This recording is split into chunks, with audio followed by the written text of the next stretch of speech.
She stepped down from the train car with steady steps, and the whole town of Redridge burst into laughter. Not a giggle, not a cover of mouth.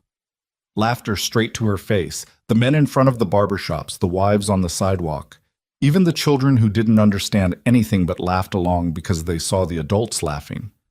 Clara Ashford weighed nearly 200 pounds, wore a faded blue dress, her hair neatly tied up, and she didn't look down for a second.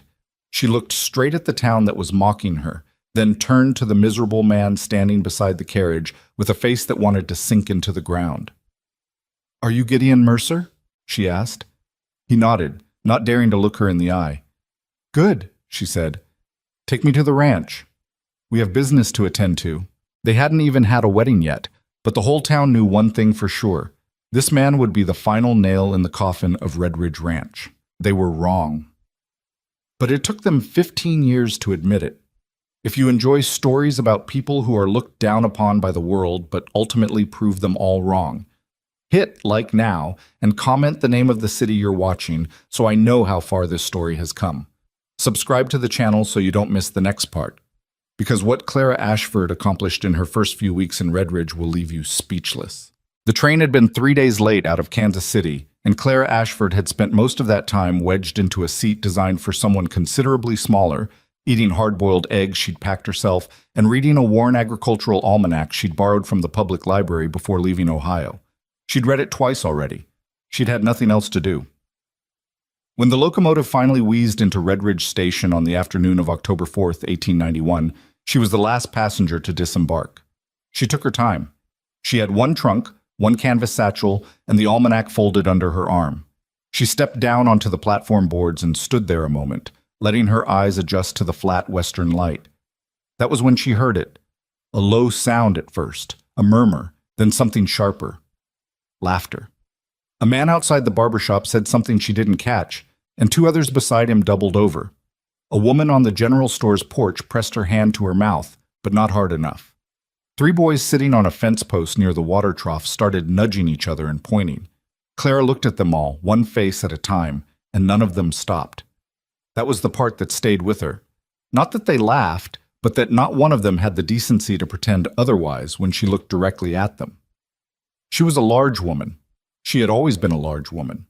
She was 26 years old and had spent most of those years being looked at the way people look at something they consider a problem. She had long since stopped expecting anything different from strangers, but she had also long since stopped letting it move her.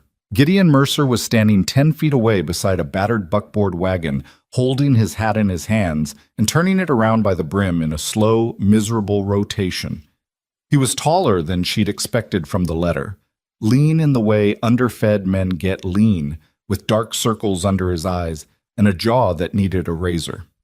He looked like a man who hadn't slept properly in several months, which, she would later learn, was accurate. "You're Gideon Mercer," she said. It wasn't a question. "Yes, ma'am." He finally looked at her, and she could see him working to keep his expression neutral. He didn't entirely succeed. "Clara Ashford?" "The same." She handed him the lighter of her 2 bags. "Is the ceremony in town or at the property?" He blinked. "Pardon?" "The wedding. Where's it being held?" "Oh." He glanced toward the far end of the main street, where a small white building sat between a feed store and a vacant lot. "Reverend, the justice of the peace is just down there. We can do it now if you want." "I want," she said. "Let's not drag it out." They walked the length of Redridge's main street together, and Clara kept her pace steady and her chin level. She could feel eyes on her from every direction. She heard a woman whisper something that included the word poor, and she couldn't tell whether the woman meant poor Gideon or poor Clara, and she supposed it didn't matter much either way. The justice of the peace was a heavy-set man named Aldridge who smelled of pipe tobacco and conducted the ceremony with the enthusiasm of someone reading a grocery list. 2 ranch hands who worked the neighboring Boone property wandered in off the street to serve as witnesses, which struck Clara as odd. She didn't know until later that Gideon had no friends close enough to ask. When it was done and Aldridge had recorded the names in his ledger, Gideon held the door open for her, and they stepped back into the October afternoon. "Well," he said, and stopped there, apparently unable to produce anything after it. The ranch, she said. Take me there now. The drive out to Red Ridge Ranch took 40 minutes over a road that was less a road than a suggestion.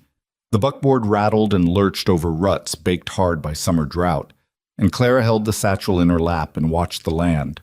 She watched it carefully. That was something most people didn't do. They looked at land the way they looked at wallpaper, as background, as the thing behind the thing. Clara looked at it the way she'd looked at everything since she was a child, who'd spent too many hours alone in her late father's library in Columbus, reading books about soil composition, grass varieties, water tables, and the particular stubbornness of western pasture. She saw the dry creek bed first, snaking along the south side of the property line. It hadn't run in a while, weeks, maybe longer, but the cottonwoods along its bank were still green, which meant there was moisture somewhere below the surface. The grass on the eastern slope was shorter and browner than the western side, which told her about sun exposure and drainage. She noted a stand of cedar on the northern ridge that would break wind off the flat.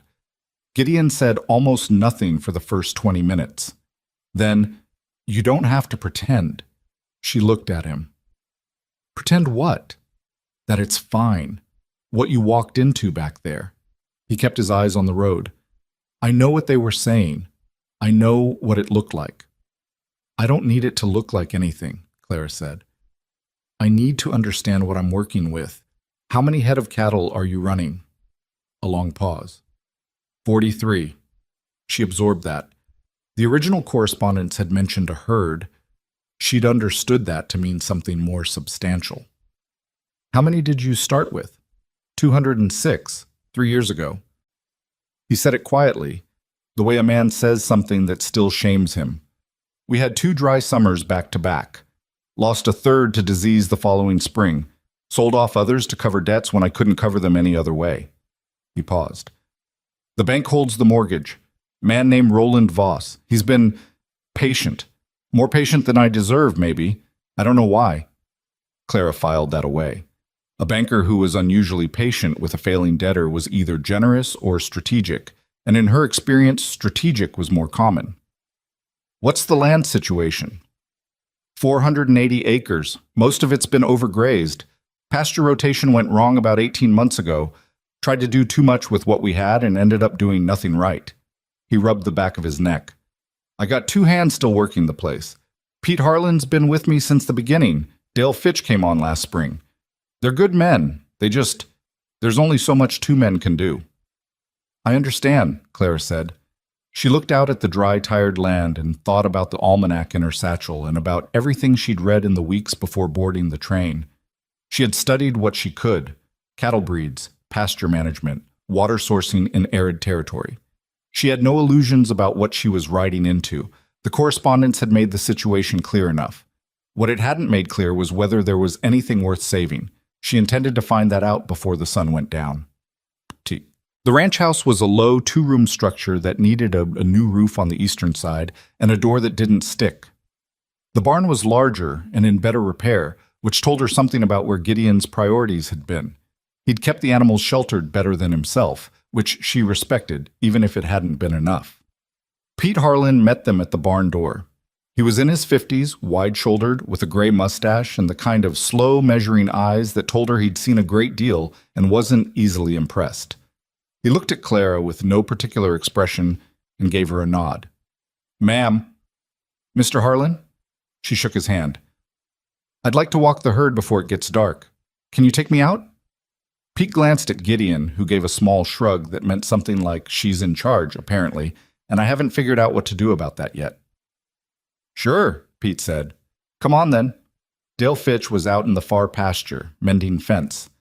He was young, 20 or so, and when he saw Clara, his face cycled through confusion, surprise, and then a careful blankness that suggested Pete had trained him reasonably well. He nodded, said "ma'am," and went back to his wire. The herd was in the south pasture, 43 head spread across a stretch of grazed-down grass that had seen better years. Clara walked among them slowly, Pete a few paces behind her with his thumbs in his belt, saying nothing. She looked at the animals one by one. Most of them were what she expected: thin, stressed cattle that showed the effects of hard seasons and poor management. Their coats were rough, their frames angular, ribs more visible than they should be at this time of year. These were animals that had been asked to survive on less than they needed for too long, but there were 5 that stopped her. She stood in front of the first one for a long time. He was a bull, reddish-brown, with a frame that was heavier than it looked at first glance, dense through the shoulders and hindquarters, with legs that were straight and clean. He was thin like the others, but under the thinness was something else. Structure, proportion. She ran her eyes over him the way her father had taught her to look at a horse, not at what you could see, but at what the bones were doing. She found the second in the eastern corner of the pasture, a cow with a calf at her side. The calf was maybe 4 months old and already showing leg length and depth of chest that weren't coming from its current diet. By the time she'd identified all 5, the light was turning amber and her boots were muddy to the ankle. "Those 5," she said, turning to Pete. "Where did they come from?" Pete was quiet for a moment. "The bull came from a breeder out of St. Louis. Mr. Mercer bought him 3 seasons ago before things went bad. The cow with the calf, her mother came from the same stock. The others are out of her." He paused. "Nobody's paid them much attention lately." "They should have," Clara said. She walked back toward the house in the fading light, and she was already thinking. Not about the 43 cattle, or the 480 acres, or the mortgage held by a banker who was being suspiciously patient.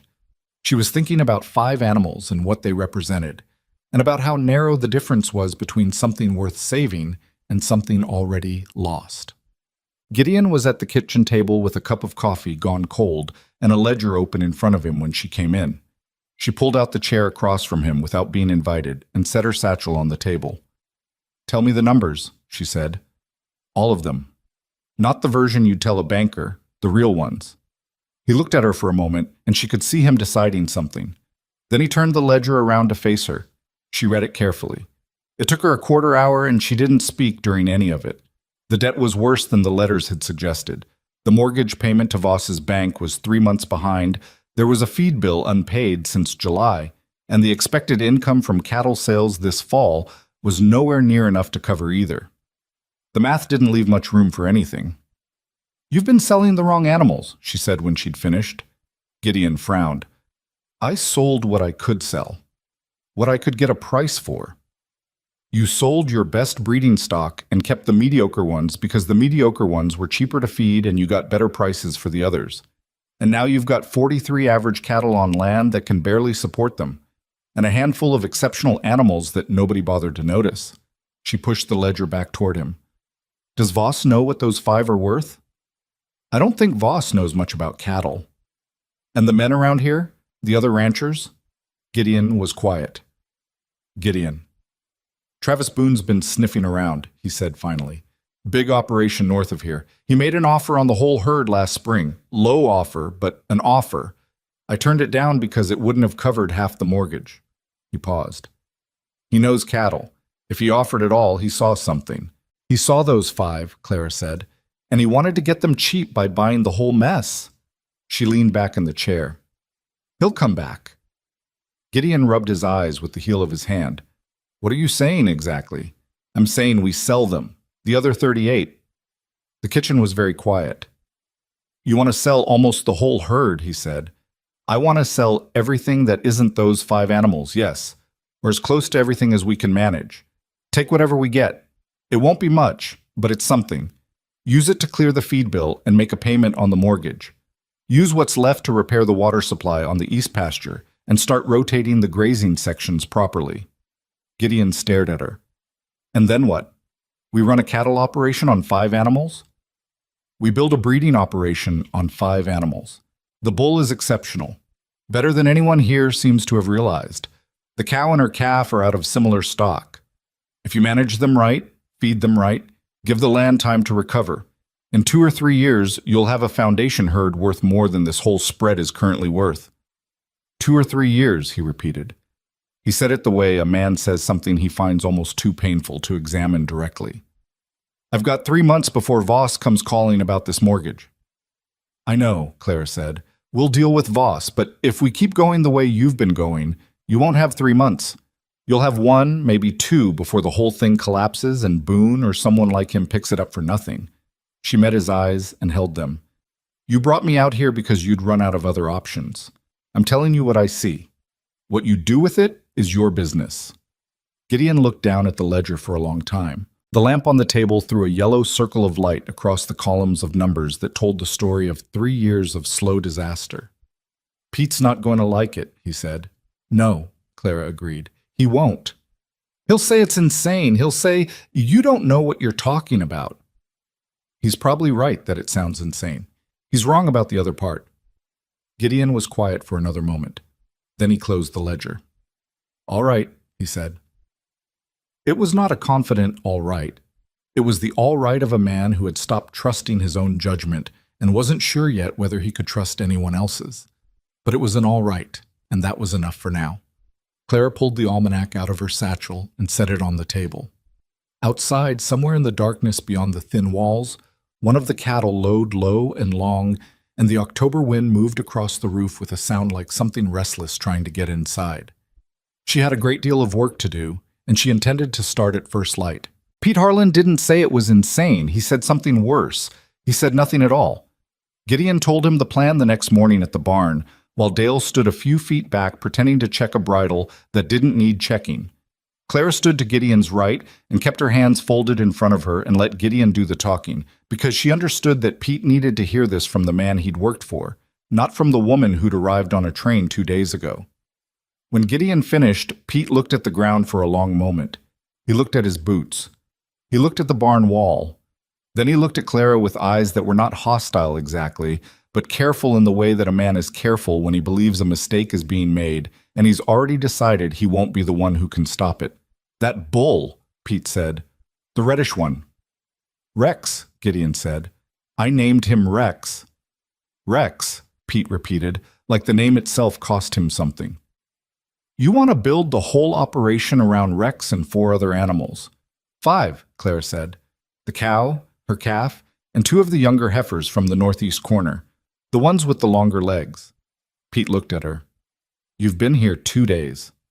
I have, she said, but I've been studying this for considerably longer than 2 days. She paused. I know what you're thinking. You're thinking I'm a woman from Ohio who read some books and thinks that qualifies her to tell you how to run cattle in countries she's never set foot in before. Something like that, Pete said. You're not wrong to think it, but I'd ask you to look at Rex again today. Really look at him. And tell me I'm wrong about what he is. Pete was quiet. Then he turned and walked into the barn without another word, which was not agreement, but was not the flat refusal Clara had prepared herself for either. Dale put the bridle down and looked at Gideon. What do you want me to do? Help Pete, Gideon said. That's all. Selling 38 head of cattle in the fall of 1891 in a county where every other rancher was also trying to sell was not a simple thing. The prices were low, lower than Clara had hoped, though not lower than she'd feared. Over 3 weeks they moved the animals in small lots, mostly to a buyer named Garrett Sims, who ran a regional livestock concern out of the next county, and who drove a hard bargain and knew it. What they cleared was not enough to make Gideon whole, but it was enough to clear the feed bill, make a partial payment on the mortgage, and leave a small remainder that Clara immediately redirected toward materials. The East Pasture water supply had been failing since a beaver dam 3 miles upstream had altered the creek's natural course sometime in the previous year. Clara had spotted the problem on her first walk of the property and spent 2 evenings working out on paper what it would take to redirect a secondary channel back toward the pasture. It was not complicated engineering, but it required digging and labor and 2 weeks of sustained effort from 4 people who were already tired. Pete, to his credit, was the one who figured out where to position the secondary berm. He didn't announce it as a contribution. He just walked out one morning, looked at the lay of the ground, and drove a stake into the earth at a particular spot. Here, he said. Not where you've got it marked. Here. Clara walked over and looked at the stake and looked at the grade of the land around it and realized he was right. Her original position would have lost them 3 feet of elevation they needed. Good eye, she said. Pete grunted and picked up a shovel. That was, says she would think later, the moment things began to shift between them. Not friendship exactly. Pete Harlan was not a man who arrived at friendship quickly, and she wasn't either. But something functional. A working understanding. Dale was easier. He was 22 years old and had grown up on a small farm in Missouri and had no strong opinions about anything except that he wanted to keep his job, which meant he did what he was told with reasonable competence and asked questions when he didn't understand something, which Clara appreciated. She had worked around men who didn't ask questions, and it always cost more in the end. The first significant improvement in Rex showed up 6 weeks after they'd reduced the herd. With better feed, more pasture space, and the pressure of competing with 37 other animals removed, the bull began to fill out in a way that made even Pete stop and look twice one cold November morning. "He's a different animal," Pete said. He didn't say it to Clara specifically. He said it to the air in front of him, the way people say things they need to hear themselves say. "He was always the same animal," Clara said. "He just had room to show it." Rex stood in the near pasture in the thin winter light, his coat thickening for the season, his frame filling in across the shoulders and rump in a way that communicated, to anyone who knew what to look for, a quality of breeding that was not common in this part of the country. Clara had found, tucked in the back of a desk drawer in Gideon's study, a folded letter from the St. Louis breeder who'd sold Rex 3 years earlier. The letter was a purchase confirmation, unremarkable in most ways, but it listed the animal's sire and dam, and when Clara had looked those names up in the agricultural register she'd borrowed from the county office in town, she'd understood what Gideon had accidentally purchased without fully realizing what he had.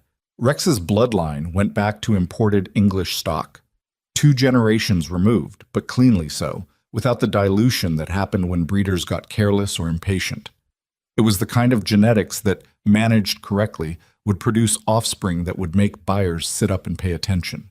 She hadn't told anyone this yet. She wasn't sure why, except that she needed to be certain before she said it out loud, and being certain meant watching the animals through a full season before she let herself believe what she thought she was seeing.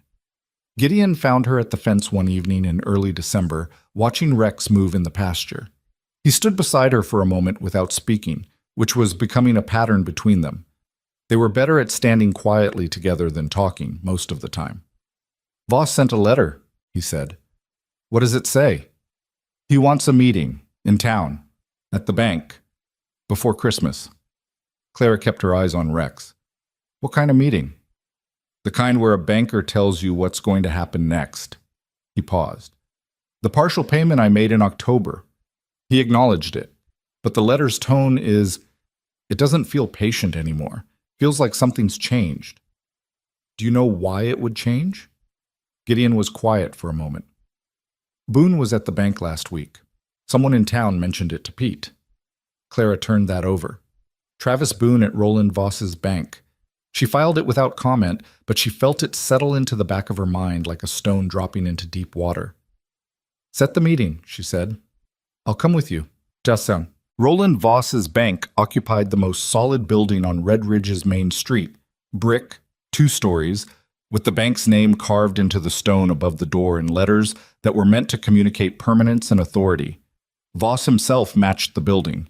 He was a thick man in his mid-50s with a gray beard trimmed close and the particular stillness of someone who had learned that stillness was its own kind of power. He did not stand when Clara entered with Gideon, which she noted. He gestured to the 2 chairs across from his desk. They sat. "Mr. Mercer," Voss said, "I appreciate you coming in." He looked at Clara briefly and looked away. "I wasn't aware you'd be bringing company." "This is my wife," Gideon said. "Clara." Voss made a small nod that communicated nothing. "The purpose of this meeting is to discuss the status of your loan, which is currently in arrears. The payment received in October covered 1 month of the 3 outstanding. That leaves 2 months in arrears, plus the December payment, which will be due at month's end." He folded his hands on the desk. "I think we need to have an honest conversation about whether continued extension of this arrangement is in the bank's interest." "What arrangement would you prefer?" Clara asked. Voss looked at her properly for the first time. He had the look of a man deciding whether to bother addressing her directly or to route everything through her husband, and she watched him calculate which approach would serve him better. "Mrs. Mercer," he said, "this is a technical financial matter." "I manage the ranch's finances," Clara said pleasantly. "So it's relevant to me. What arrangement would the bank prefer?" A pause. "The bank would prefer the loan be brought current within 60 days. All 3 outstanding months plus December.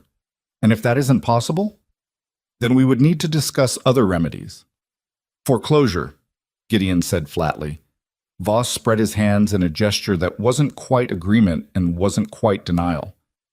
Mr. Voss, Clara said, the ranch has reduced its herd to a core of 5 high-quality breeding animals, cleared its outstanding feed obligations, and begun infrastructure improvements to the East Pasture water supply.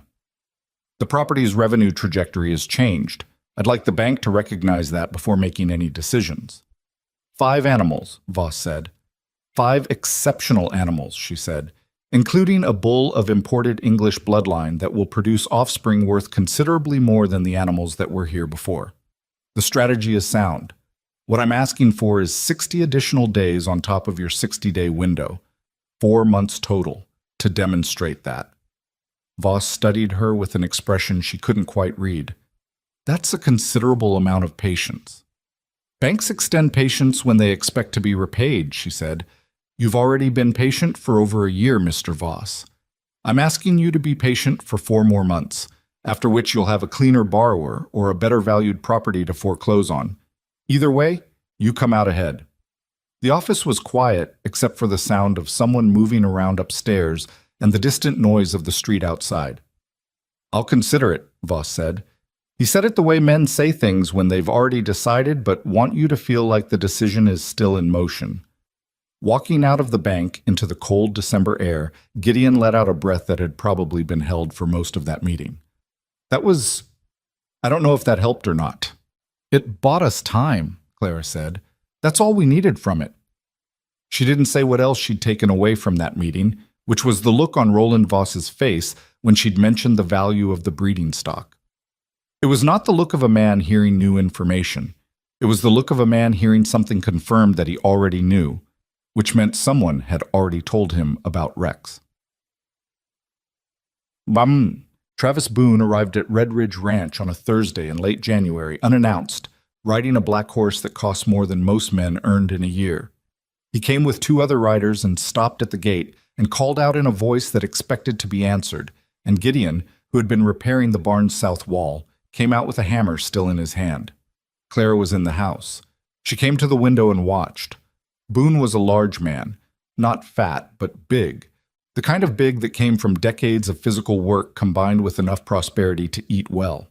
He had the rancher's easy confidence, the particular certainty of a man who'd gotten used to having the better position in almost every conversation. He smiled at Gideon in a way that was friendly on the surface and something else underneath. "Mercer," he said, "heard you've been making some changes out here." "Some," Gideon said. "Mind if we have a look around? Just neighborly curiosity."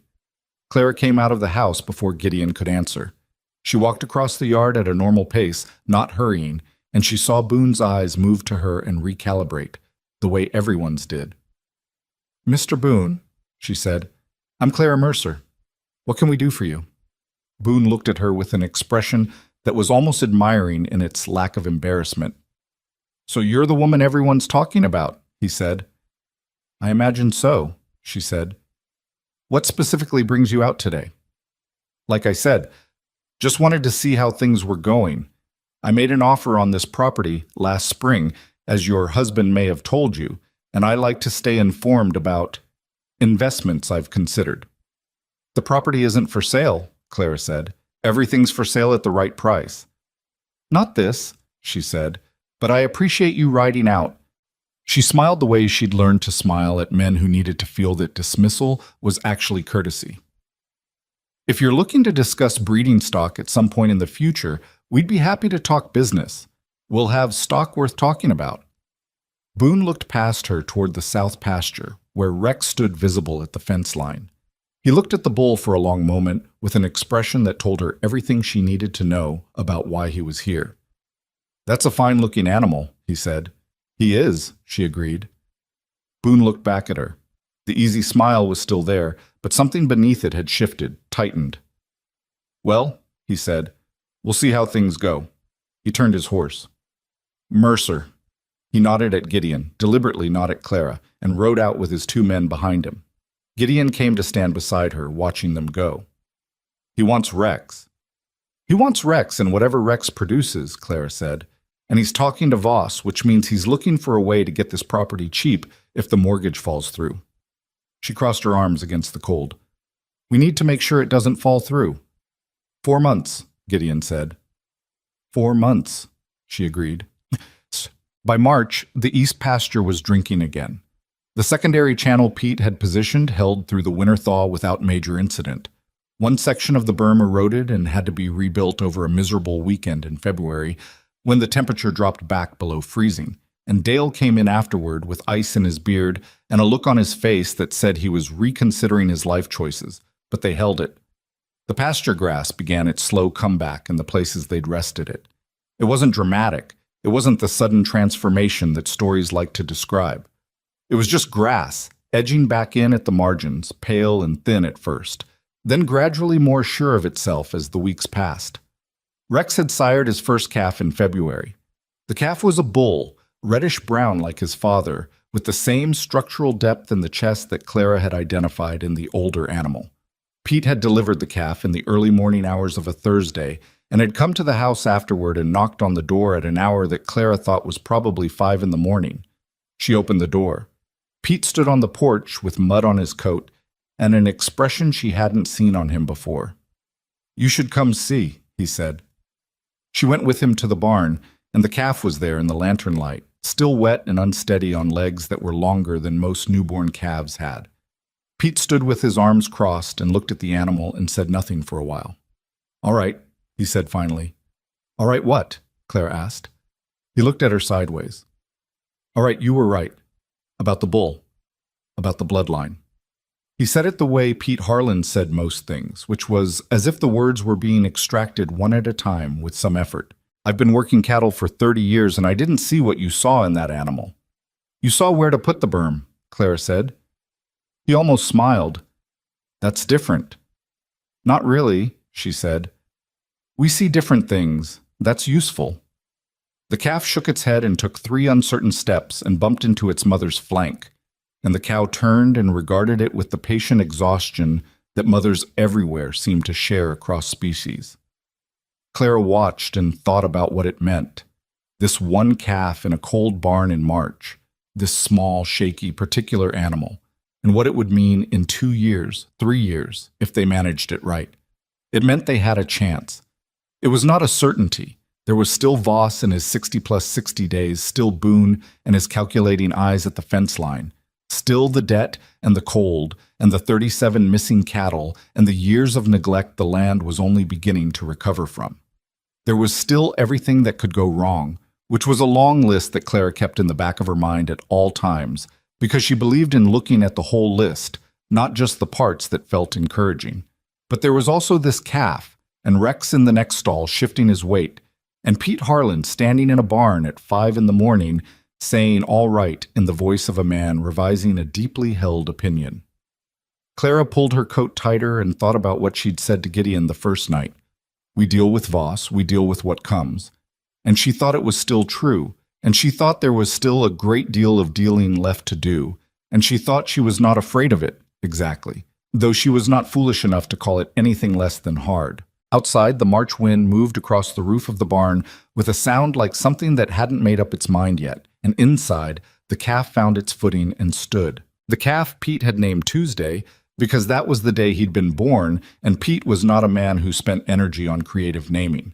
Was 3 months old and already drawing attention. Not the kind of attention Clara wanted. Not yet. It started with a man named Hicks, who worked one of Boone's smaller satellite operations 6 miles north of Red Ridge Ranch. He rode past the south fence line twice in 1 week in April, both times at a slow pace that had no obvious purpose except observation. Pete mentioned it to Clara without commentary, just the fact of it, and Clara noted it the way she noted everything, quietly, in the back of her mind where she kept the list of things that might matter later. Then in early May, Dale found a section of the north fence cut, clean cut, not broken. Someone with wire snips had been through in the night. Nothing was missing. No tracks worth reading, but the cut was deliberate, and it was on the side of the property closest to the pasture where Rex and the small core herd spent their nights. Testing, Pete said, when Clara showed him the fence. Testing what? Whether we're paying attention. He crouched and examined the cut end of the wire. Someone wants to know how fast we notice things. They repaired the fence and said nothing in town about it, and Clara started going out herself after supper to walk the property line on the north and west sides. Gideon told her twice that she didn't need to do that Pete or Dale could do it, and she told him she wasn't doing it because she had to. She was doing it because she wanted to know the land in the dark as well as she knew it in daylight. She wanted to know what it sounded like, what the cattle sounded like when they were settled versus when something was unsettling them, what the difference was between a coyote moving through and something larger. She learned the difference. It took 3 weeks and she lost some sleep, but she learned it. The night they came was a Thursday in late May, moonless, with cloud cover that had moved in from the northwest around 10 in the evening and flattened out the stars by 11. Clara had walked the north fence line at 9, found nothing, and gone to bed. She woke at 2:30 to a sound she couldn't name at first. Not alarm, not distress, but an absence. The cattle were too quiet. In the weeks she'd spent walking the property at night, she'd learned that a settled herd had a sound to it. Low movement, occasional shifting, the particular respiratory rhythm of large animals at rest. When that sound was gone, it meant the animals were gone too. She was at the barn in 4 minutes, coat over her nightdress, boots unlaced. The south pasture gate was open. The north pasture was empty. She didn't wake Gideon first. She woke Pete. He came out of the bunkhouse in 20 seconds, which told her he hadn't been sleeping deeply either. She didn't waste time explaining. "Rex and the others," she said. "North gate. Someone's moved them." Pete was already pulling his boots on. "How long ago?" "I don't know. I heard something wrong at 2:30. She looked at the sky. "No moon. They'd need to move slow in this dark." "Hicks," Pete said. "Or men Hicks told where to be." She was already thinking through directions, through what she knew. They won't take them north. That's toward Boone's main operations. Too visible. Too many people who'd recognize the animals by morning. They'll go east toward the county road, then south. There's a holding property 12 miles down that Boone leased last winter. Garrett Sims mentioned it to me without meaning to. Pete looked at her for a moment in the dark. "You've been thinking about this." I've been thinking about everything," she said. "Get the horses." She did not ride well, and she knew it.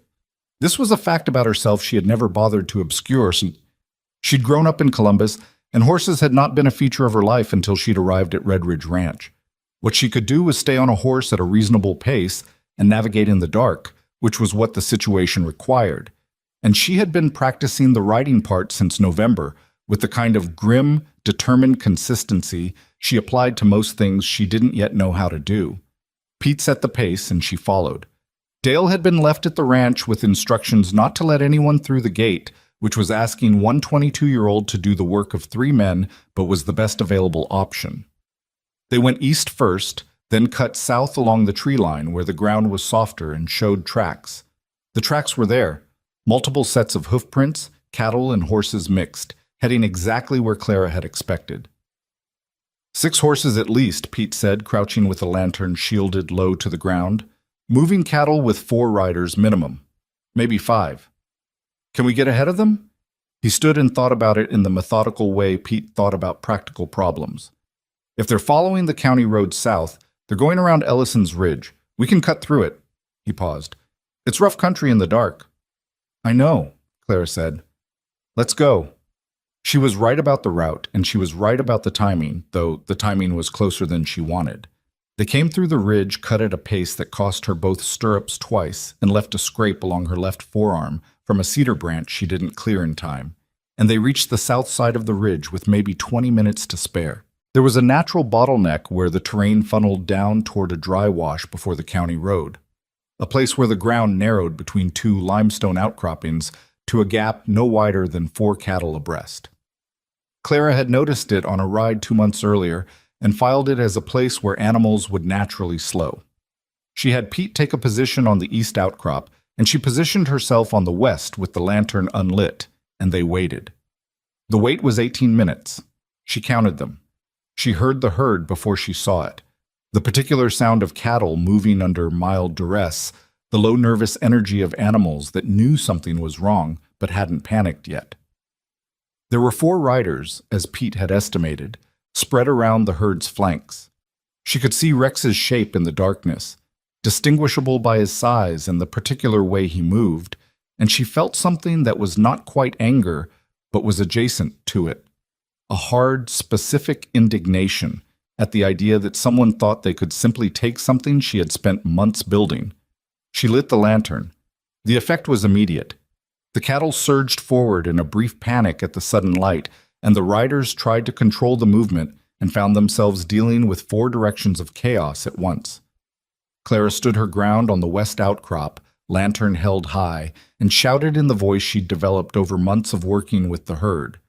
Low and loud and flat, the voice that meant, "Stop moving now." And Rex, who knew that voice, stopped. When Rex stopped, the others stopped around him. "You're on Red Ridge land," she said to the nearest rider. She could see him clearly now.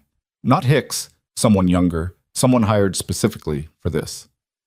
"These animals belong to Red Ridge Ranch. I have the papers for every one of them in the house 7 miles north of here." The rider looked at his companions. One of them was already calculating the geometry of the situation. 2 people on high ground with a light darkness in every other direction, cattle suddenly stationary and unwilling to move. "We were just moving some stray animals we found on the road," the young rider said. He said it badly, without conviction. "At 2 in the morning, Clara said, "through a cut fence." No one said anything. "Leave," she said. "Go back to whoever sent you and tell him it didn't work. Go now, and I don't ride to the sheriff's office in the morning. Give me any reason to hesitate, and I do."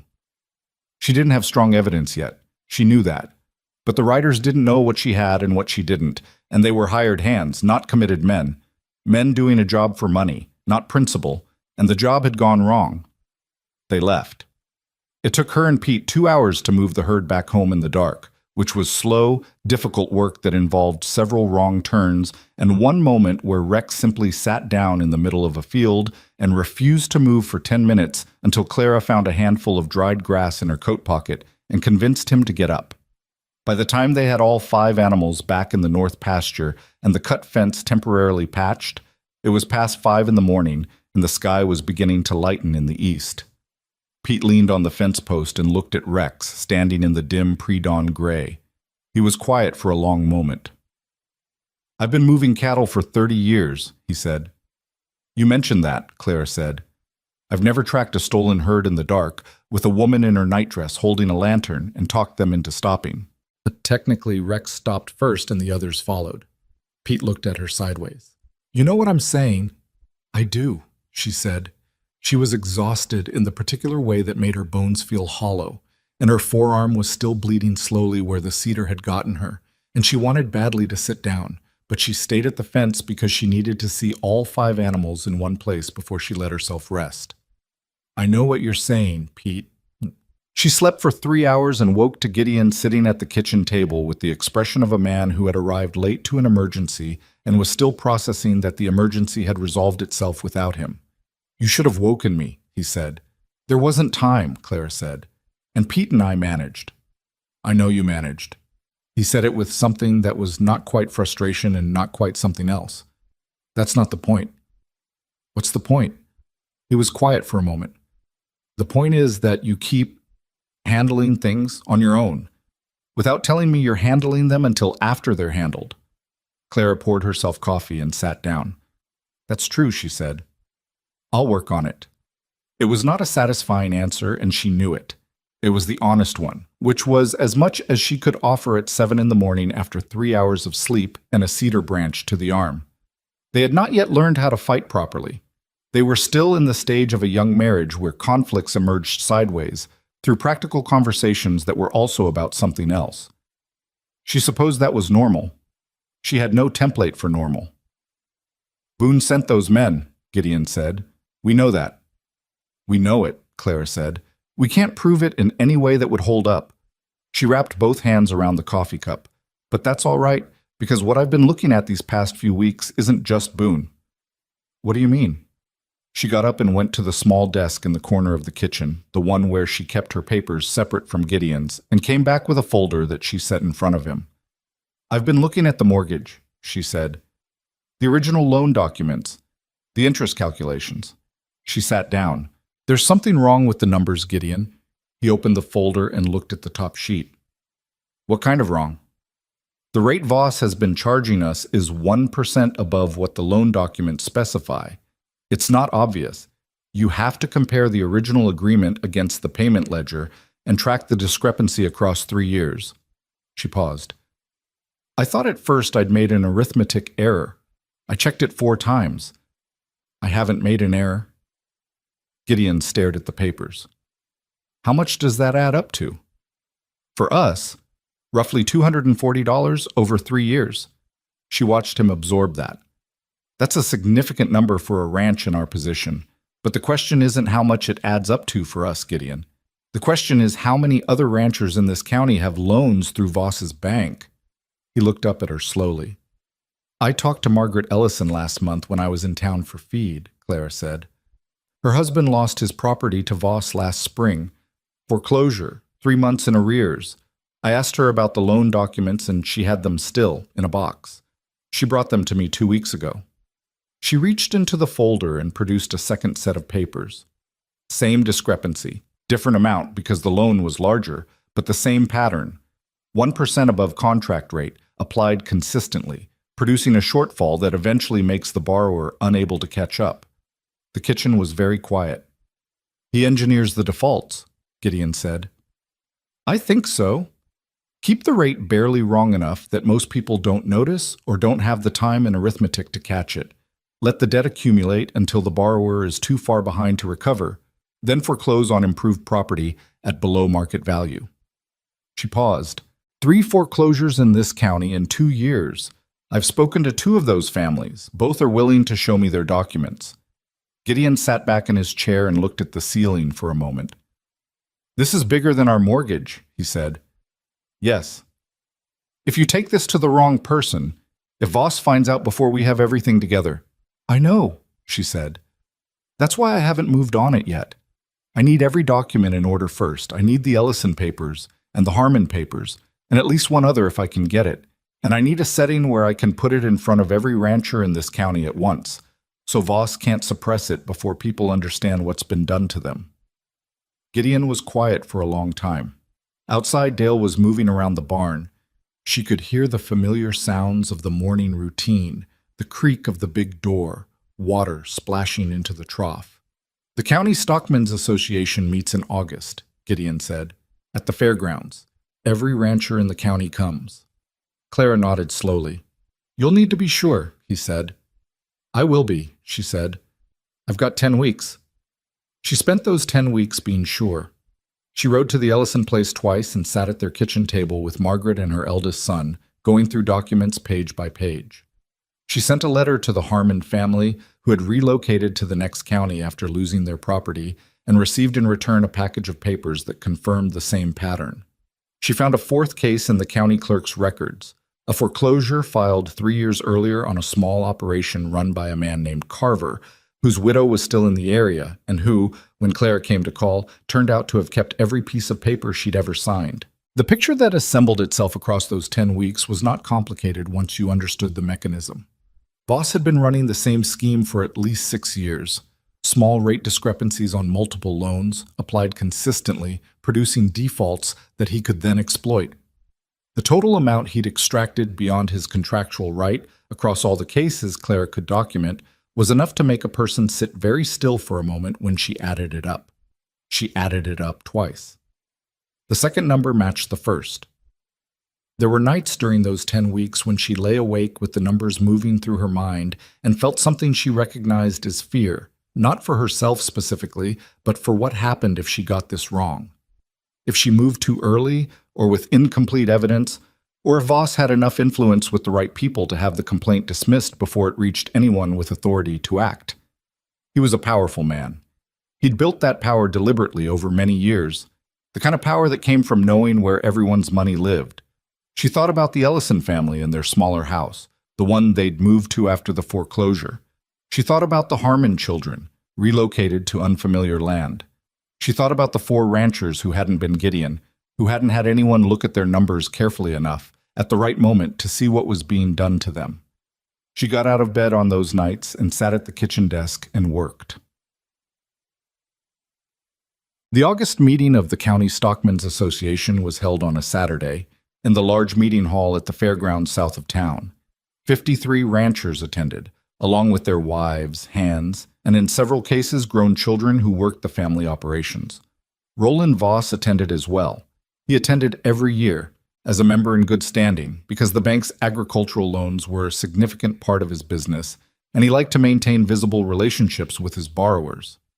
Clara had arranged to speak through Bill Garner, who chaired the association and who owed her a favor she hadn't yet cashed in. She had helped his daughter navigate a difficult situation with a sick horse the previous spring, the kind of help that people remembered. She had not told Garner what she was going to say. She had told him only that she had information relevant to every rancher in the room and that she needed 15 minutes. He gave her the floor after the regular business. She stood up in a room full of people, many of whom had laughed at her 18 months earlier when she'd stepped off a train, and she spread her documents on the table in front of her and spoke clearly, without theater, about numbers. She explained the mechanism first, the rate discrepancy, how it worked, why it was hard to spot without comparing the original loan document against the payment ledger across several years. She explained what it produced over time. Then she presented the cases, one by one, named and documented. Her own, the Ellisons, the Harmons, the Carver widow, and a fifth case she'd found in the clerk's records 2 weeks earlier. She watched the room change as she spoke. It didn't change all at once. It changed the way rooms change when people are hearing something that reorganizes something they thought they understood. A slow shift, person by person, as the arithmetic became undeniable. Roland Voss sat in the third row and said nothing for the first 12 minutes. His face went through several things that Clara observed from the front of the room. Dismissal, assessment, calculation, and finally a stillness that was different from his usual stillness. This was the stillness of a man who understood that the ground beneath him had changed and was trying to figure out where the solid footing was. "These are allegations," he said when she paused, "from a woman who has a personal stake in—" "They are documented records," Clara said. She kept her voice even, "which any person in this room can examine after this meeting. The documents are signed originals, not copies. I'm happy to leave them with Mr. Garner for review." She looked at the room, not at Voss. "I'm not asking anyone to take my word for it. I'm asking everyone to look at the papers." 4 people got up and walked to her table before the meeting was over. Voss left before she finished, which was the moment she understood the thing she'd suspected, that he didn't have the influence to shut this down if it became public knowledge. His power had depended on isolation, on each borrower believing his situation was unique, a private failure. It dissolved in proportion to how many people were in the same room looking at the same evidence. Gideon was waiting at the back of the hall. When she walked back to him, he looked at her face and then at the room behind her, where clusters of ranchers were still gathered around the documents table. "All right," he said. "All right," she said. She was tired again, a different kind of tired than she'd felt coming home from tracking the herd, but the same quality of empty. The kind that came after something large had been done and the body was still catching up with the fact that it was over. "You did that in front of 50 people, Gideon said. 53, Clara said. He was quiet for a moment. "I didn't know you were going to do that. I mean, I knew what you were building toward, but I didn't know it would look like that. I should have told you," she said. "I'm working on it." He almost smiled. It was the first time she'd seen something close to it in months. He picked up her coat from the chair beside him and held it open for her, and she put it on, and they walked out of the hall into the August evening where the first stars were just beginning to appear, and the fairground smelled of cut grass and dust, and the particular end-of-summer feeling that meant everything was about to change season. The investigation into Voss's lending practices began the following week, initiated by 3 separate complaints filed with the State Banking Commission. None of them from Gideon or Clara. They had done their part. What happened next was in other hands, which was exactly where it needed to be. The State Banking Commission took 4 months to complete its investigation, which was faster than anyone expected and slower than the affected families needed. Roland Voss surrendered his banking license in December of 1892 and repaid a negotiated sum to 6 documented borrowers, of which Red Ridge Ranch received enough to bring the mortgage current and retire a portion of the principal. It was not everything they were owed. It was considerably more than nothing, which was what they'd had before Clara put the documents on the table in front of 53 people. Voss left Red Ridge County quietly, which was the best and worst thing about it. Best because his departure meant the immediate pressure was gone. Worse because there was no public reckoning, no moment of formal accountability that the affected families could point to and say that is where it ended. The Ellisons got some money back. They didn't get their land. The Harmon family stayed in the next county. The Carver widow used her repayment to buy a small house in town and took in sewing. Clara kept track of all of them. She wasn't sure why exactly, except that the whole episode had begun with documents, and she believed in keeping records of how things concluded as well as how they started. Travis Boone was quieter after the stockmen's meeting. He didn't disappear. He still ran his operation to the north, still had the largest cattle presence in the county.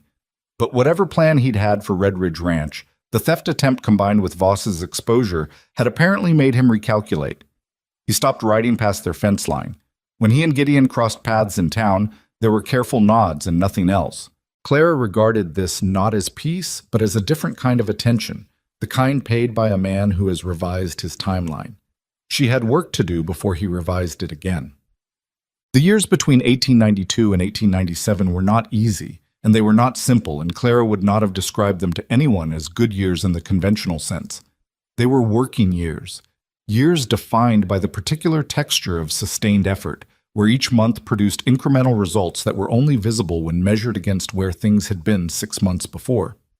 Rex sired 11 calves over 3 seasons.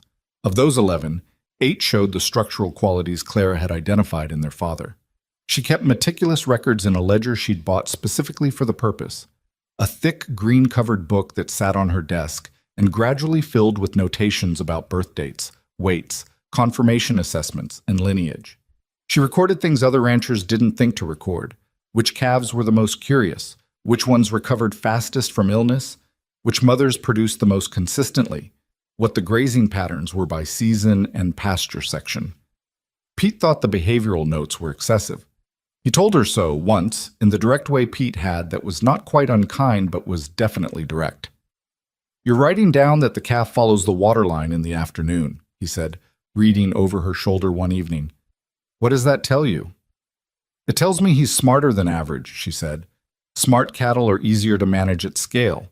If I'm selecting breeding animals, I want to know which ones have sense as well as structure." Pete was quiet for a moment. "You're thinking about scale." "I've been thinking about scale since the second month I was here," Claire said. He put the ledger down. He didn't say anything else, which was Pete's version of acknowledgement. The pasture rotation she and Pete had started in the first year was producing visible results by the third. The east pasture, which had been grazed down to near nothing when Clara arrived, had recovered enough by 1894 to carry twice the animals it could support when she'd first walked it. The west sections were rotated on a schedule she adjusted twice a year based on rainfall and grass growth.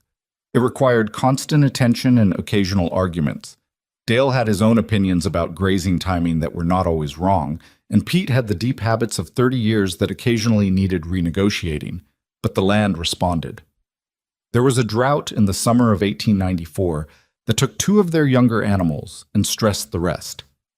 Clara had anticipated it, not the drought specifically, but the possibility of it, and she'd arranged for an emergency feed supply from a vendor in the next county at a price she'd negotiated the previous fall when the leverage was better. It cost them. It hurt. It did not break them. When the drought broke in September, she wrote in the green ledger, "Lost 2, kept the core, pasture recovery beginning." That was all. Then she turned the page and kept going. The direct buyer relationships began as an accident. A man named Foster Briggs came through Red Ridge in the spring of 1895, heading north from Texas to look at cattle operations along the way. He was a buyer for a large ranching concern based in Colorado, and he stopped at Red Ridge Ranch because someone at the feed store in town had mentioned, in passing, that there was a woman out there doing something interesting with bloodlines. Clara was in the barn when he arrived, working on Tuesday's feet. The bull was 5 years old now and had developed a tendency toward overgrown hooves that required attention every few months. She had a hoof pick in her hand and mud on her boots, and she was not, by any reasonable measure, presenting the image of a successful cattle operations proprietor. Briggs took in the scene from the barn door. He was a compact man in his 40s, with the slightly frayed look of someone who spent more time traveling than staying put. "I was told to ask for Clara Mercer," he said. "That's me," she said, without putting down the hoof pick. "You can come in if you want. He doesn't kick." Briggs came in and looked at Tuesday, who was considerably larger than he'd been as a wobbly newborn in February 3 years ago, with the practiced eye of a buyer. He walked around the animal slowly, and Clara let him look without commentary, finishing what she was doing. "He's out of Rex," she said when she stood up.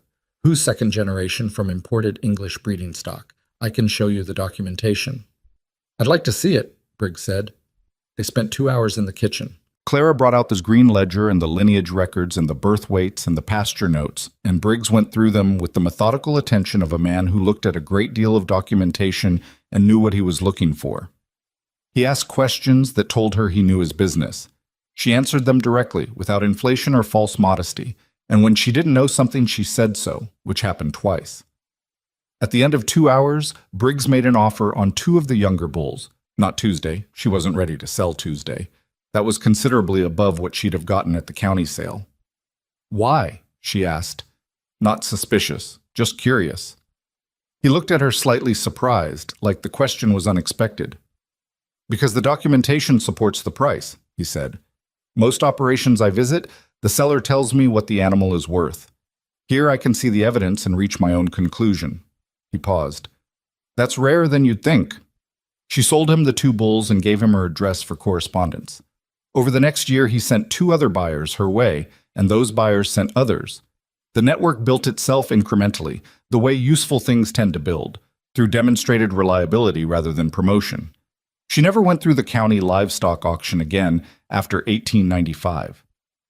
The middlemen the auction involved, the agents, the commission traders, added cost to the buyer and extracted margin from the seller, and she could see no good reason to participate in that system when she had buyers who came to her directly. Some of the other ranchers in the county thought this was peculiar behavior. A few tried to copy it and found it harder than it looked, because the direct relationship required documentation and consistency that most operations hadn't built.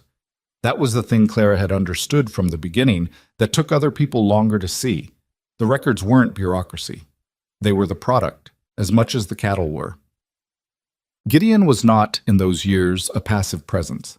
That was something Clara wanted to be clear about to anyone who asked, which some people did, with the particular presumption that a ranch managed by a woman must involve a husband who had checked out of the endeavor. Gideon worked.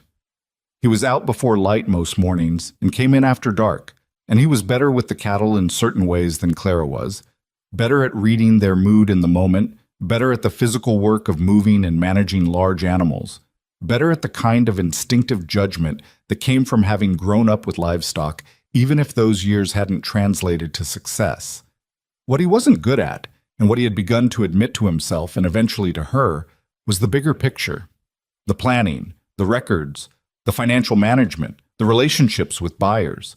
He'd never been trained to think that way. His father had run their original family operation on instinct and handshakes, and Gideon had inherited the method along with the land. The method had worked in different times. It hadn't worked in 1891. "You're better at this than I am," he told her one evening in 1895. They were at the kitchen table after supper, Clara going through buyer correspondence, and Gideon reading a seed catalog with the focus of a man who finds seed catalogs more interesting than he'd previously admitted. "The business part of it." "You're better at other parts," Clara said. "I'm serious," he said. He wasn't looking at the catalog anymore. "I used to think, when you first got here, I thought maybe I could learn what you were doing, follow along, understand it well enough to be useful." "You are useful," she said. You're out there every day." "That's not what I mean." He was quiet for a moment, working out what he did mean. "I think I spent the first 1.5 years waiting for you to get it wrong, waiting for the thing that would prove that the reason the ranch was failing was bad luck or bad weather or anything except that I was doing it wrong." He paused. "It wasn't any of those things." Clara looked at him across the table. "Gideon, I'm not looking for an argument. I'm not looking for you to tell me I'm wrong." He went back to the catalog, then put it down again. "I'm just saying I know what you did here. I know what it took, and I don't think I say it enough." The kitchen was quiet. Outside it was a November evening, and the wind was moving across the roof in the way it did in that season, steady and purposeful. "You say it in other ways," Clara said. He looked at her. "Such as?" "You stopped arguing with Pete about the rotation schedule in 1893, she said. "You told Briggs's associate last spring that I handled the buyer negotiations. You fixed the north pasture gate the week I asked for it, instead of the week after." She picked up the next letter in the correspondence pile. "Those are the ways you say it, Gideon." He was quiet again. "That's a strange way to measure things." "I'm a thorough record keeper," she said. He almost laughed. She was glad of that. The laughing had taken a long time to arrive in their marriage. Not because they were unhappy exactly, but because happiness of that lighter variety requires a certain security, and security had been scarce for years. It was arriving now in small increments, the way the grass had come back on the east pasture. At the margins first, then gradually more sure of itself. The second sabotage attempt came in October of 1896, 5 years after Clara's arrival, and it was weather and malice in roughly equal measure. The storm had been building all day, a real plain storm, the kind that came in hard and fast from the northwest with a wall of dark cloud that turned the afternoon light yellow and wrong. Clara had been watching it since noon and had already moved the core herd to the south pasture, which was lower and more sheltered, by 2 o'clock. The rest of the expanded herd, they were running 68 head now across the full 480 acres, was on the west section, which was not ideal but was the best available option given where things stood. What she hadn't accounted for was the fence. Someone had cut it again, not the same place as the first time 5 years earlier, but the northwest corner, where the west section met the wild land beyond the property line. It was a longer cut than before, 3 fence posts taken out cleanly, and it had been done recently. Pete found fresh boot prints in the soft ground beside the downed posts when he went to check the perimeter at 3 o'clock, right as the storm front arrived. The wind hit at 3:30, and it was a serious wind, the kind that sent the cattle into exactly the kind of panicked, directionless movement that would push them through a gap in a fence without them knowing or caring where they were going. By 4 o'clock, Clara had counted 23 animals missing. "Northwest," Pete said. He was already saddling. "I know," Clara said. She was pulling her coat on. "Dale, stay with the south pasture. Don't move those animals for anything." "In this weather?" Dale said. He looked at the sky, which had gone the color of old iron. "In this weather," she said. She was already on her horse. She and Pete went northwest into the storm with the wind at their faces and the first rain coming in sideways, and Clara was thinking, not about the discomfort, not about the risk, but about the land beyond the property line. She'd ridden it. She'd ridden most of the surrounding land at one point or another over 5 years because she believed in knowing the territory the same way she believed in knowing the cattle and the records and the buyer relationships. She knew the terrain northwest of their fence line the way she knew her green ledger. There was a limestone canyon 2 miles out, a shallow one, maybe 30 feet deep at its deepest, with walls that broke the wind and a flat sandy floor that would feel safe to frightened cattle. It was the obvious place. It was where she would have gone if she were a large animal in a storm with no fence to stop her. She told Pete, and he nodded. They angled northwest and slightly north to get ahead of the likely drift, and the rain came in heavier and the light went bad, and Clara rode with her hat pulled low and her eyes on the ground reading what she could read between the raindrops. She heard them before she saw them, the particular sound of cattle packed tight in a confined space, the collective breath of 20-plus large animals sheltering together. The canyon came up out of the flat land without much warning, a dark slash in the terrain, and when she looked down into it, she could see the shapes of cattle huddled on the floor below. "All of them?" Pete called. She counted as best she could in the failing light. "Most of them," she said. 20, maybe 21. Getting 21 stressed cattle out of a limestone canyon in a storm, up a slope that was becoming increasingly muddy with 2 people and 2 horses, was not a thing that happened cleanly. It took 2 hours. 3 animals had to be roped and pulled. One of the younger heifers had cut her left rear leg on the rock. Not badly, but badly enough to need attention when they got home.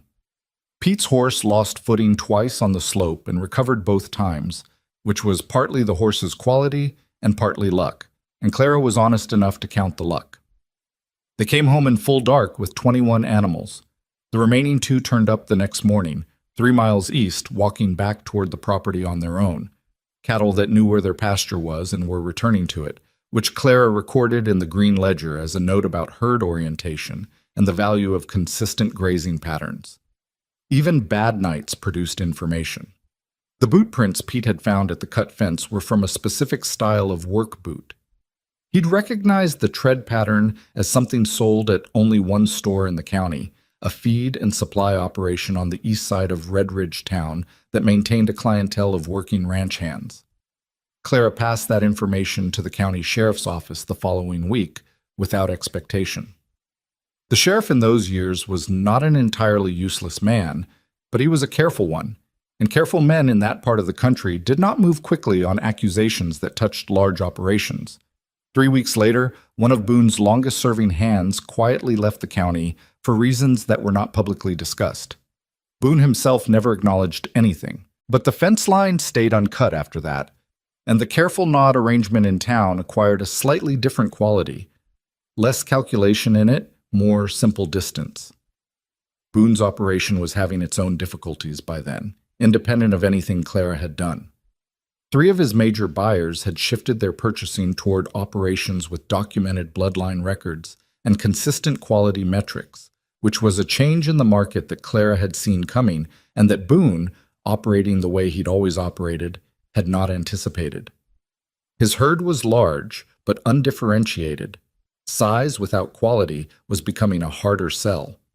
Clara heard about his difficulties the way she heard about most things, through the ordinary channels of a community where people talked at the feed store and the post office and the quarterly association meetings she now attended as a full participant rather than a woman requesting 15 minutes of the floor. She did not feel satisfaction about it, exactly. She felt something more neutral, the recognition that outcomes followed from methods, that the market was impersonal in its assessments, and that the years Boone had spent trying to acquire Red Ridge Ranch through fraud and intimidation were years he hadn't spent improving what he had. "Are you glad?" Gideon asked her once when news came that Boone had sold off a significant portion of his northern range. She thought about it honestly. "No," she said. "I'd have rather he'd just left us alone and done his work and let us do ours." Gideon looked slightly surprised. "Competing with him wasted time," she said. "Time I could have spent on the herd." She paused. "I don't need him to fail. I just needed room to work." By 1897, Red Ridge Ranch was running 112 head of documented breeding stock, with a waiting list for the following spring's bull sales that included buyers from 3 states. The Green Ledger had been joined by 2 others, a breeding record and a buyer correspondence log. And Clara had begun training a young woman named Ruth Alcott, daughter of a neighboring small rancher, to help with the records. Ruth was 17, quick with numbers, and had the kind of precise attention to detail that Clara recognized because she had it herself.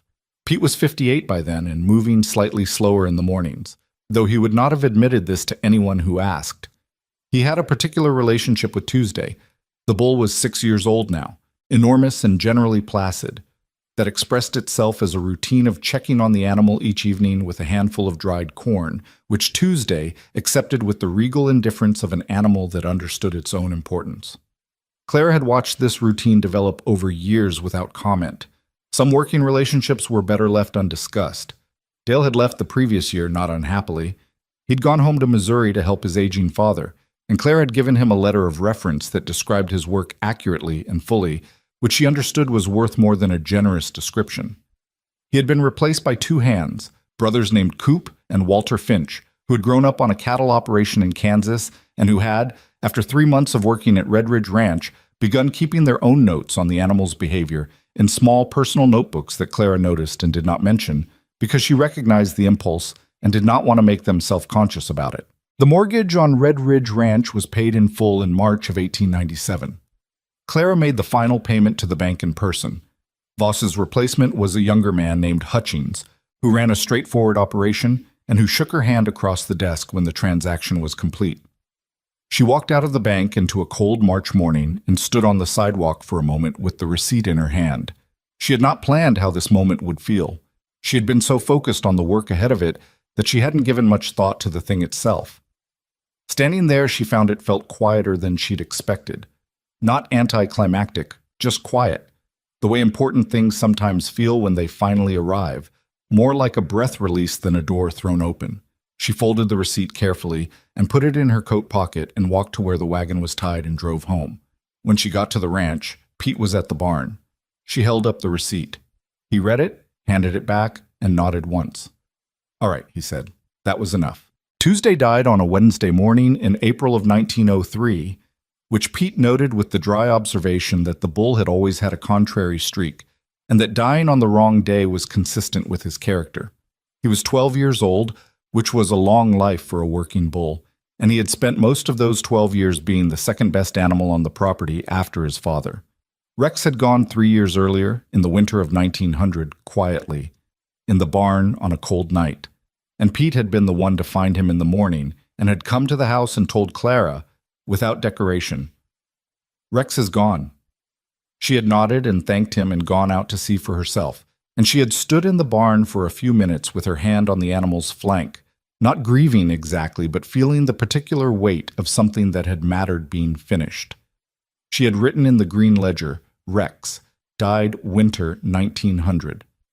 Sire of 41 documented offspring, 28 of which are active in the breeding program. Foundation of Red Ridge Ranch's current operation.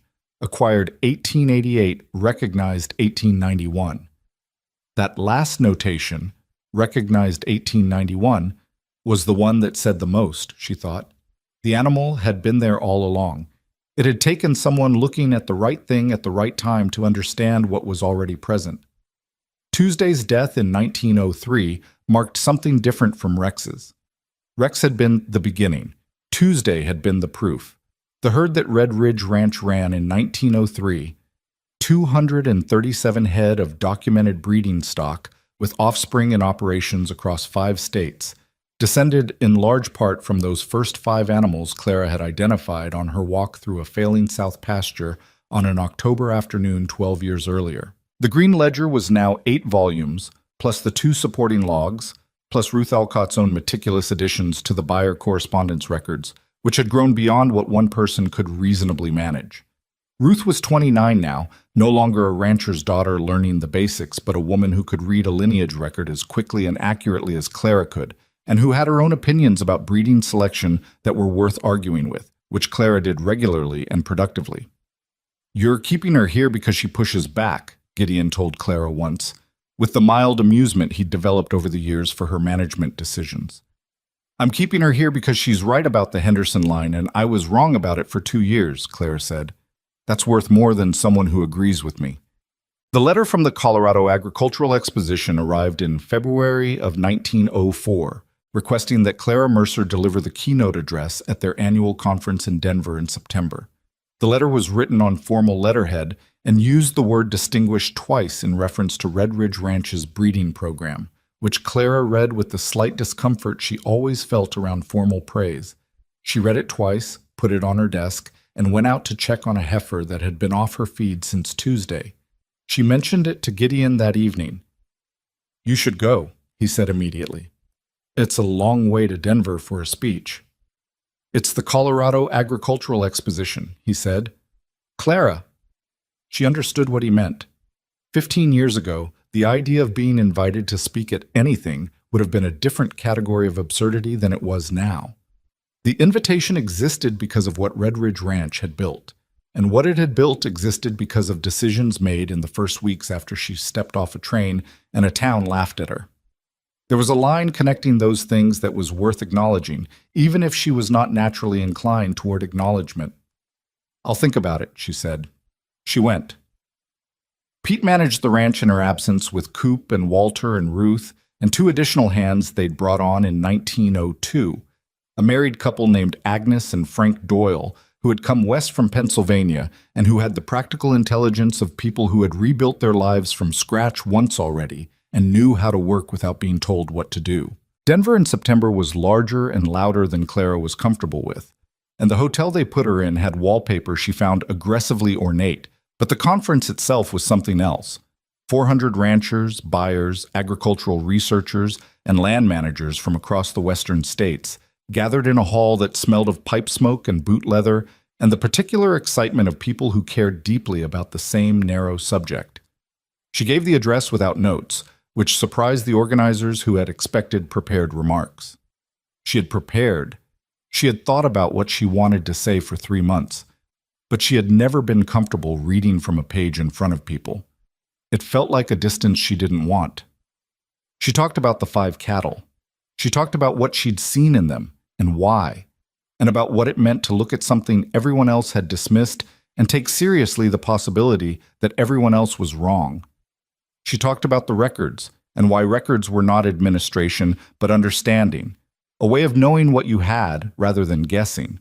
She talked about patience in the specific concrete sense, not patience as a virtue, but patience as a practical strategy, the willingness to let a thing develop at the speed it actually develops, rather than the speed you need it to develop. She did not talk about the laughter in Red Ridge on the day she arrived. She did not talk about Voss or Boone, or the cut fences, or the stolen cattle in the dark. Those things had happened, and they were part of the story, but they were not the point she was there to make. What she said, near the end, was this: "The land does not know your opinion of it. The cattle do not know what you expected them to be. The only thing that matters, in the end, is what is actually there and what you are actually willing to do about it. Everything else is noise." The room was quiet for a moment after she finished. Then it wasn't quiet anymore, and Clara stood at the podium and absorbed the sound with the same level expression she brought to most things, neither diminished by it nor carried away. A rancher from Wyoming came up to her afterward, a large man in his 60s with the weathered look of someone who had spent 4 decades outdoors, and shook her hand and said, "I've been running cattle since before you were born, and I learned something today." He said it without condescension and without apology, just as a plain statement of fact, which was the way Clara preferred everything to be said. She shook his hand and thanked him, and meant it. She came home to a ranch that had run smoothly without her, which was the truest measure of what she'd built in terms of people. Pete reported that nothing had gone wrong except a minor irrigation issue on the South Channel that Coop had handled before Pete even knew about it, which was the kind of sentence that would have been impossible to say about Red Ridge Ranch in 1891. But coming home also meant coming home to a conversation she'd been half aware was waiting for her. Gideon met her at the door and took her bag and said dinner was ready, which meant he'd made it himself, which meant he'd had something on his mind all week that he'd been processing through activity. She knew his patterns. 12 years of marriage taught you the geography of another person's habits. "What is it?" she asked, sitting down at the table. "Nothing bad," he said quickly. "I didn't say bad. I said, what is it?" He sat down across from her. He looked, she thought, like a man trying to find the right door into a room he wasn't sure how to enter. He was 46 years old, gray coming in at his temples, the lines around his eyes deeper than they'd been when she'd first seen him standing beside a buckboard, holding his hat in both hands with an expression of polite misery. "I had a conversation with Bill Garner's son while you were gone," he said. "Young Tom. He's been running the Garner operation for 2 years now since Bill retired." He paused. "They're struggling. Not badly yet, but the pattern is, I know what the pattern looks like."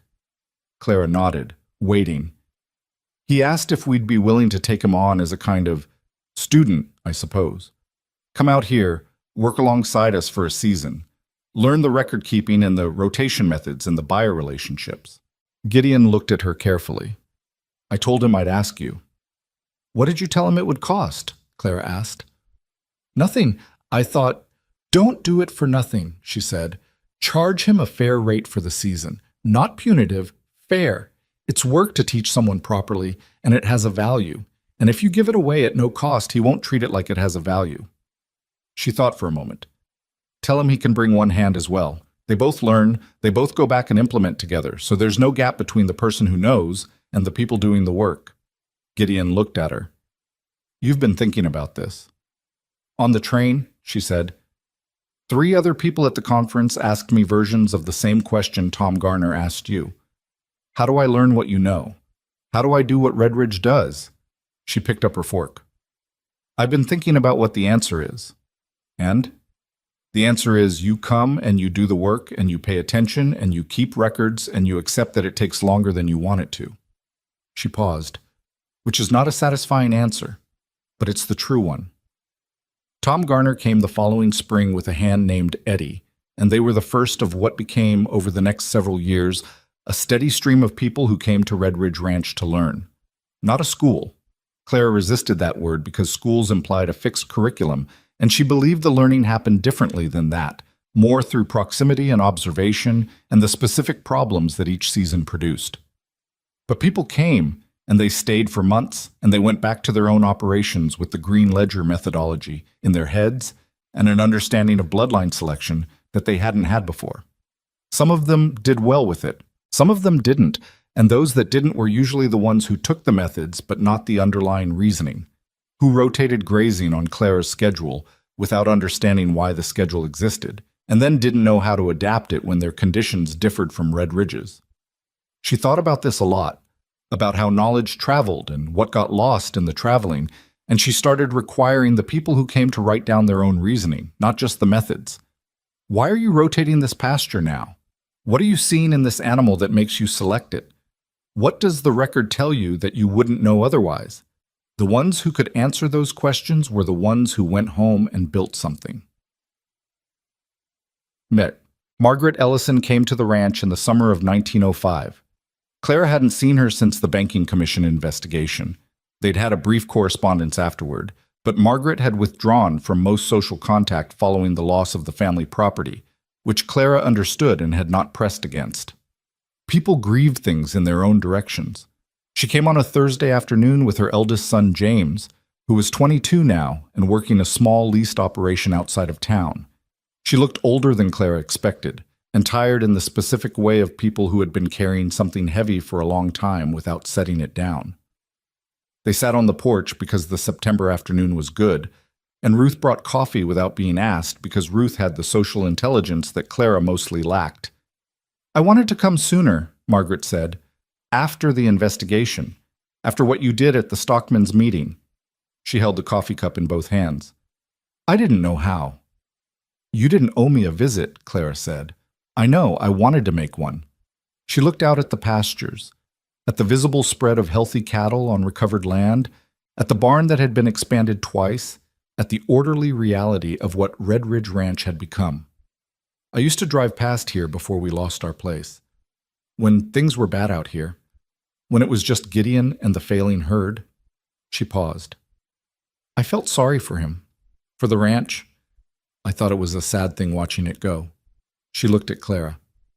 "I didn't know what was about to happen." "Neither did I, entirely," Clara said. "You must have. You came here and you turned it around, and I came here and I made a decision that seemed right," Clara said. "Then I made 100 more, some of which were right and some of which were wrong, and I kept making them."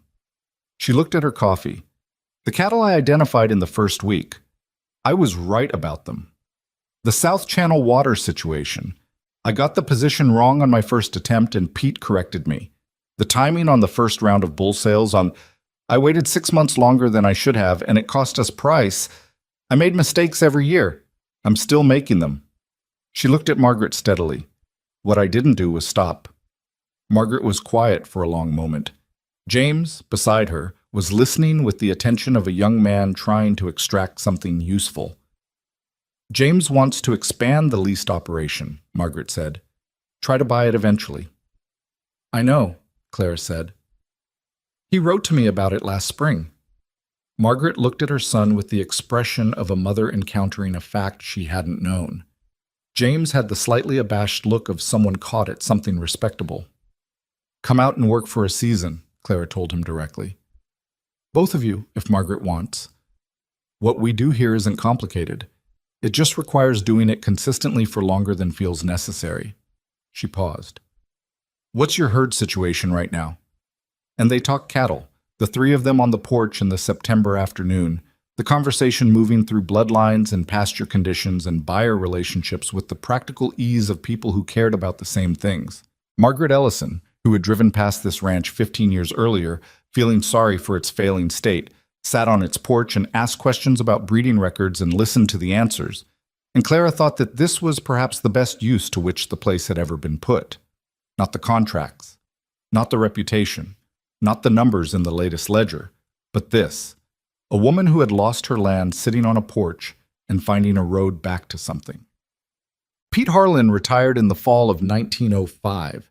He was 63 and his knees had been conducting a sustained protest for 2 years that he had ignored until ignoring it was no longer a viable strategy. He did not retire easily. He announced his intention one morning in October with the same flat matter-of-factness he brought to everything, and then spent the following 6 weeks continuing to work exactly as he always had, while Coop and Walter and Clara managed the transition around him. On his last official day, Clara came to the barn where he was doing what he always did in the evenings, standing at Tuesday's successor's stall with a handful of corn. The current foundation bull was a 5-year-old they'd named Sutter, Rex's great-grandson, the finest animal on the property, and possibly the finest animal Clara had ever assessed. Pete had delivered Sutter's birth, as he'd delivered many of them, and had the same taciturn relationship with the bull that he'd developed with Tuesday. "You'll come back and check on him," Clara said. It was not quite a question. "Might do," Pete said. "You're welcome whenever you want, you know that." He fed Sutter the corn and brushed his hands off on his trousers. He looked at the animal for a long time, and then he looked at Clara, and she could see him working out whether to say something, which was the only signal he ever gave before saying anything of real weight. "When you first got here," he said, "I thought, well, you know what I thought." "I know," she said. "I was wrong," he said. "Not just about you, about what I thought I knew. I've been working cattle 35 years, and I thought that meant I understood what I was looking at. You showed me I was looking at the same things I'd always looked at, which isn't the same as understanding them." He paused. "I don't know that I've ever told anyone that." "You told me that bull calf in February of 1892 was worth looking at," Clara said. "You said all right in the barn at 5 a.m. That was enough." He almost smiled. In 14 years, she had learned that the almost was the most Pete Harlan had to offer in that direction, and she had learned to accept it as the fullest version of the thing. "Take care of Sutter," he said. "We will," she said. He walked out of the barn and she stayed a moment longer with the bull, one hand on his flank, thinking about time, about how it moved in a ranch context, in seasons and calving cycles and pasture rotations, in the slow accumulation of decisions that became, over enough years, something that looked from the outside like a single achievement, but was from the inside 1,000 separate mornings of getting up and doing the work, regardless of whether the work felt like it was going anywhere.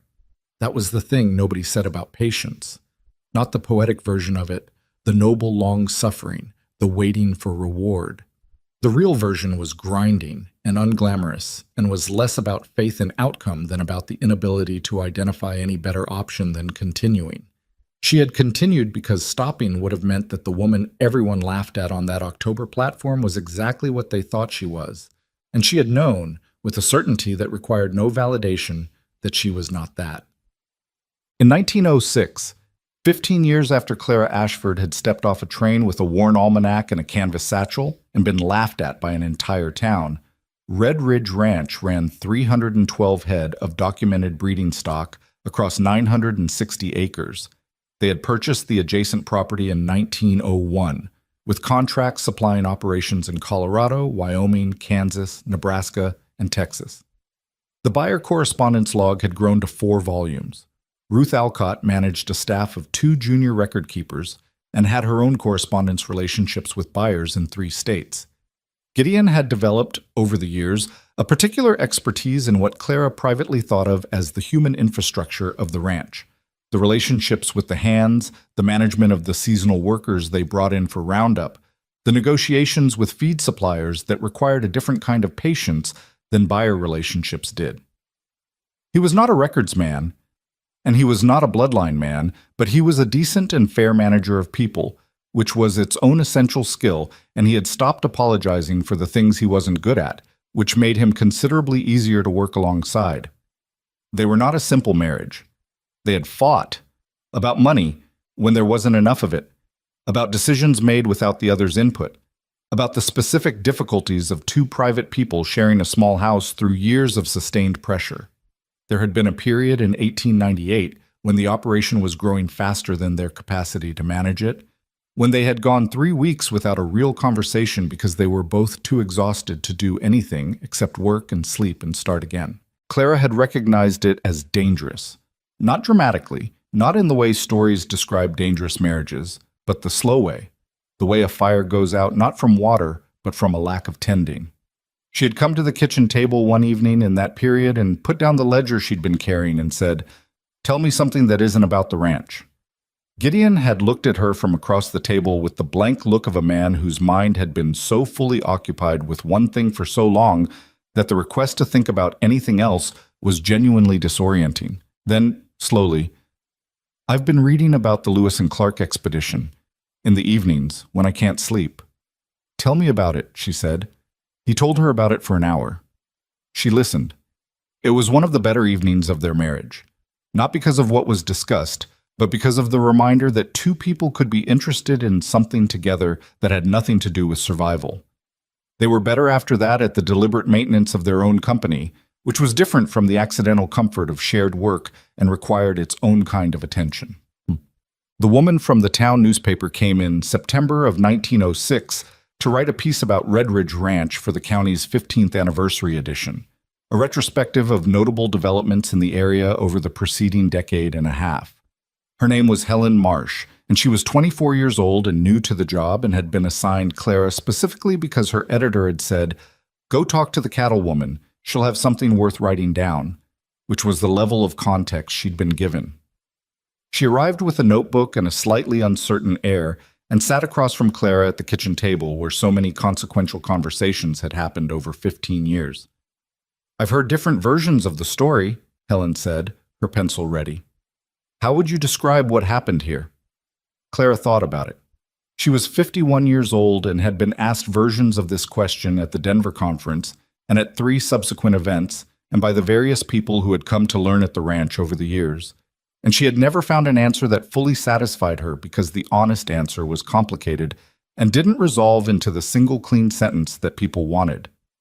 "A failing ranch survived," she said, "because someone looked at what was actually there instead of what seemed to be there." Helen wrote that down. "And the opposition you faced, the banker, the rival rancher, those things happened," Clara said. "They were difficult while they were happening. I don't think they're the most interesting part of the story." "What is the most interesting part?" Clara was quiet for a moment. Outside, she could hear Coop moving around the yard, the familiar sounds of a functioning operation in the middle of an ordinary morning. "People decide what something is worth before they've looked at it properly," she said finally. "They decide based on what it looks like, what they expected, what they've always believed, what the person next to them believes. And then they stop looking." She turned her coffee cup in her hands. The cattle were always there. The land was always there. The capacity to rebuild was always there. Nobody saw it because they'd already decided what this place was. She paused. "That's not a story about a ranch. That's a story about looking." Helen was writing quickly. "And you weren't afraid of what people thought of you? When you arrived and they—" "Of course I was," Clara said. She said it plainly, without the performance of toughness that people sometimes expected. "I was 26 years old and I stepped off a train and a whole town laughed at me. That stays with you. It doesn't go away just because later things go well." She looked at the young woman across the table. "The question isn't whether you're afraid of what people think.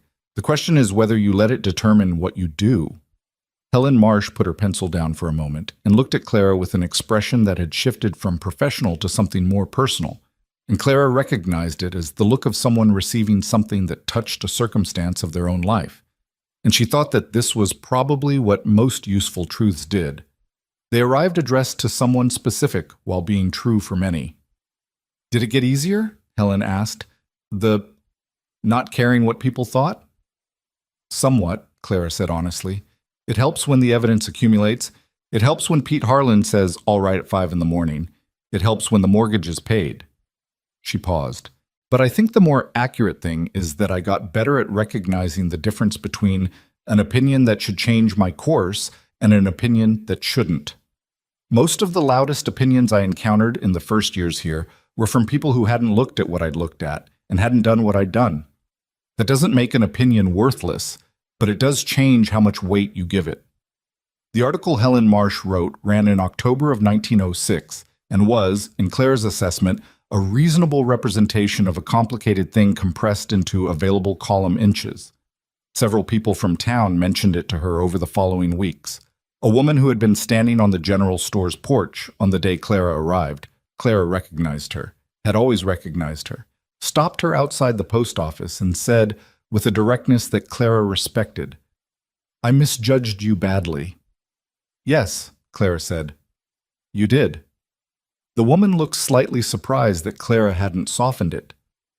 "I'd have rather you hadn't," Clara added, "but it didn't stop me, and we both ended up here."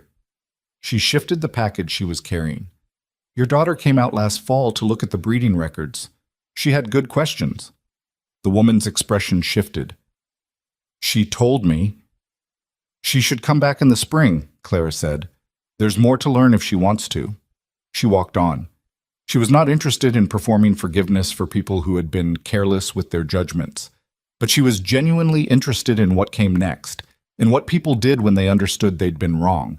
And the daughter with the good questions was more interesting to her than the mother's apology. That was another thing she'd learned across 15 years that she hadn't known at 26. You could not spend your time managing how you were perceived. You could only manage what you actually did. Perception caught up eventually, or it didn't. And either way, the cattle needed tending, and the records needed keeping, and the pasture needed rotating, and the morning came regardless. In the evenings, in those last years of the decade, Clara sometimes sat on the porch after supper and watched the pastures go from daylight to dusk in the particular Western way, the light going amber, then copper, then thin gray. The shapes of cattle in the distance becoming silhouettes, and then suggestions, and then just the sounds of them. The low movement, the breathing, the occasional shift, as full dark arrived. Gideon would come out sometimes and sit beside her. Sometimes they talked and sometimes they didn't. The didn't was comfortable now in a way it hadn't been in the early years, when silence between them had meant distance. Now it just meant they were both looking at the same thing and didn't need to translate it. She thought about Rex sometimes in those evenings, about a thin, overlooked bull standing in a failing south pasture in October of 1891, carrying inside him a quality that nobody had bothered to recognize because the property he was standing on had already been written off, and because the person who would eventually recognize him hadn't yet arrived. She thought about what it meant that he had been there all along, not saved, not rescued, just finally seen. She thought about the calf that Pete had delivered in February of 1892, unsteady on its long legs in the lantern light, finding its footing on the barn floor in the cold before dawn. And she thought about how much of what had followed had come from that one small, difficult, particular moment. A calf standing up, Pete Harlan saying all right, and a woman with mud on her boots and a worn almanac under her arm, deciding that the evidence in front of her was worth taking seriously, regardless of what everyone else had decided to see. You couldn't always control what you were handed. You couldn't control who laughed or who doubted or who sent men through your fence in the dark. You couldn't control the drought or the storm or the market or the bankers who thought they could engineer your failure one fractional percentage point at a time.